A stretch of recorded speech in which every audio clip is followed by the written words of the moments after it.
Hello mga kaate! Gagawa naman tayo ngayon ng egg tart. Tara! Samahan niyo ako! Umpisa na natin, gagawa tayo ng egg tart. So, una, ilagay natin ang 1/4 cup of white sugar. 1/2 cup milk.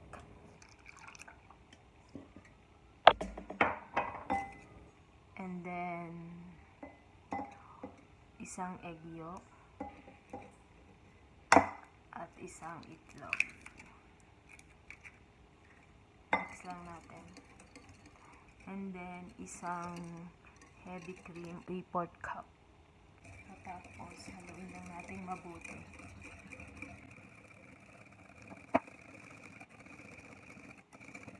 Kailangan ako ng shell. So, huwag ko munang gamitin. Ayan, okay na siya. Ngayon naman ay sasalain natin.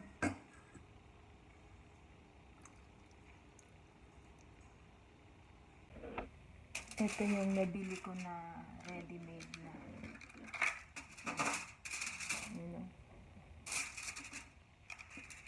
Ito na, nakasalansa na yung ating tart. So, ito naman yung sinala natin. Nalagay natin dito.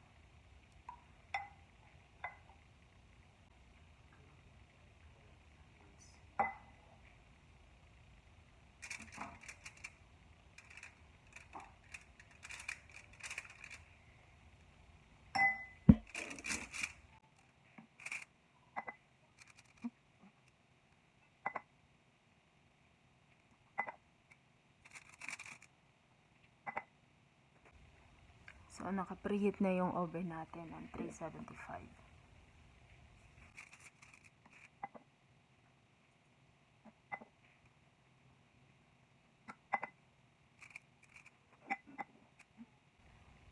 Ready to bake na ang ating egg tart. Lulutuin natin ito ng 30 minutes. Eto na siya after 35 minutes ko ginawa kasi gusto kong tostado. So, palamigin muna natin ito. Tanggalin natin sa shell. Sa pinag-inom.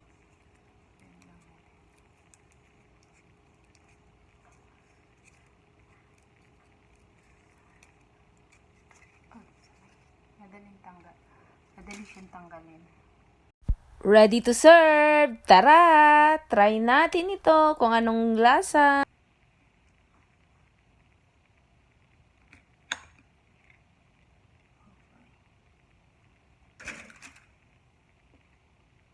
So, ito siya.